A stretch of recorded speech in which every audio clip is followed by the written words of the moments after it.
Good day, viewers. My name is Usura, reporting for TOB TV. I am live here at the Gateway Polytechnic, Sharpadi. I am here to interview one of my lecturer, Mr. Adenubi. Join us as I go interview. Thank you.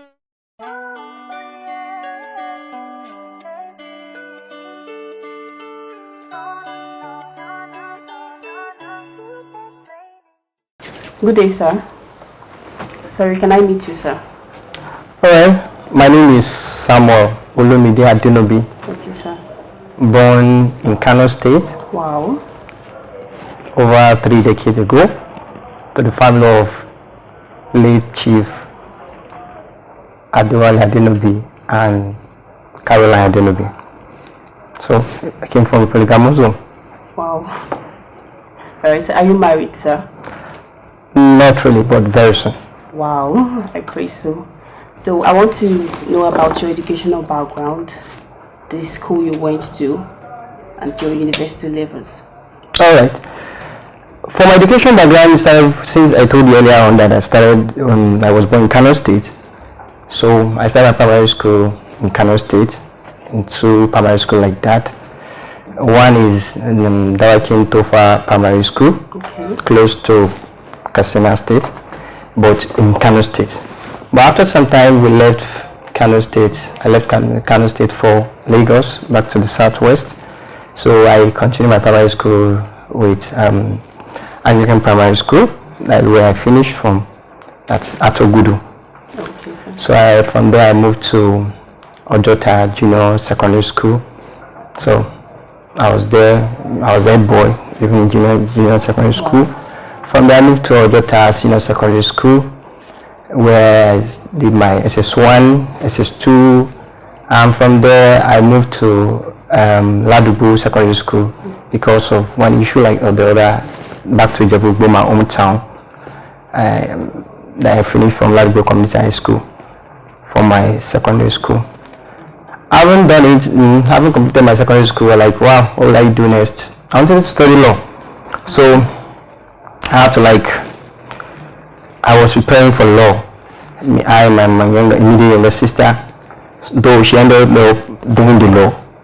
She wanted to study mass comm. I ended up doing the mass comm. Now I proceeded to Moshinaga Polytechnic since I couldn't get admission into law. That's where I obtained my national diploma. From there I also proceed to national diploma, where I did my higher national diploma for HND. Having completed my higher national diploma for HND, I also proceed to I did a professional certificate along the line, So after completing the first stage of the national for the for the professional certificate, I completed my NYC. Then I proceeded to Christian University for my BSc conversion, because of the disparity in system. Then after finishing my BSc conversion, I just started my master's with University of Lagos, where I already submitted my dissertation for defense. Well, that's nice, sir. So I want to know about how long have you been lecturing? For how long have you been lecturing? I just started officially, let's say last year. Okay. However, prior to this time, I've been in the education sectors, working behind the scenes with 1 or 2 lecturers of mine. Pertaining these times, what are the challenges you've been facing, probably with the students? Well, challenges, there's no profession that will have challenges. Exactly. As it is now, students will only have theirs, lecturers might also have theirs own as well. For the students, for example, if you have this passion that you want to impart knowledge, majority of them, let me say, don't have that drive, that educational drives. Though I might not want to blame every one of them, but because of national issues here and there, one of the challenges is that they don't come to classes regularly. Is a big challenge, because when you are not there during this process of knowledge impartation, for example, quote unquote, you will miss that vacuum. Exactly. So you need to be there in the class. Even we learn every day. So when you are not there, that day has been lost. one way or the other. You have lost one knowledge or the other. The other area is the area of assignment. So, sometimes you find it difficult to do the assignment, and if they to do it to submit, they find it difficult to submit. On time. And school has been designed. The way school was designed was to that if you can pass through the process, you understand how the circular world look like. Exactly. It's like just like you're being given an assignment in the office to do. Someone that has been committed to school assignment will find it difficult not to implement that of office assignment, because he or she is already used to it right from school days, being committed to it, and always putting hard working, all effort towards it, just making it done. So that's another challenge. And also, I guess, the students too, other angle that we looked at, peer pressure. Okay. Some are willing to do, they are ready to go out, put all their effort towards the education, but because of the peer pressures coming into an environment whereby you have different students, different people coming together from different backgrounds, this thing alone is affecting some. So these are some of the challenges. And the part of lecture, I would like to know the kind of techniques you use in teaching your students.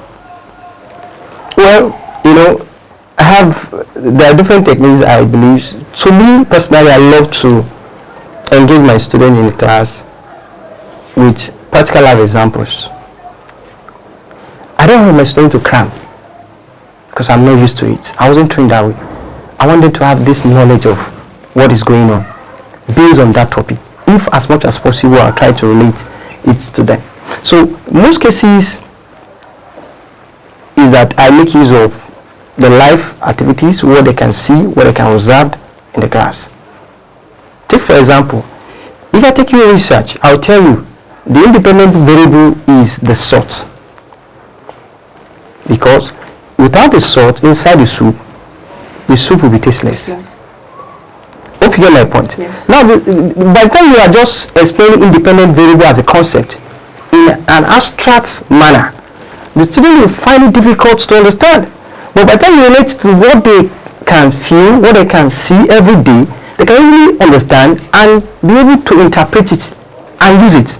So when independent variable, for example, is the salt, it means that it can change the position of the soup, which happens to be the dependent variable. Without the salt, the soup will be tasteless. However, if you use the salt in essence, it will give you the negative form. If you use it in the moderate form, it will give you the positive form. Telling you that independent variable, for example, as a concept in research, it can be positive or negative. So by so doing, if a student could be able to have this understanding, for example, he or she will like, wow, so research is not difficult. All I need to know is getting the concept right and the interpretation involves. So I try as much as possible to engage my students with life examples of what is going on around. Okay, sir. So, sir, what will be your advice for people undergoing COS right now? Because I am also undergoing my training at TOB TV. So, I think some students will be like, there is no need for this COS. It is not kind of important. So, what advice would you give to students of Gateway Polytechnic, Sharpadi? What kind of advice would you give to them? Well, my advice is, let me start first and foremost by saying that, see, COS is designed to include or to empower students. COS is designed to enable students to discover themselves. Okay. COS is designed to empower you. So it's not about, there's nothing that you can just do that you want to pass through the process. The moment you fail to pass through the process, you have issue later. In the format of the class, what we do is more of the theoretical aspect of it and few practicals. Now, Polytechnic system has been designed to empower you to be exposed to these practicals, even within 100 level to 200 level. In short, by the time you are through with your national diploma, you should be able to stand on your own to a large extent.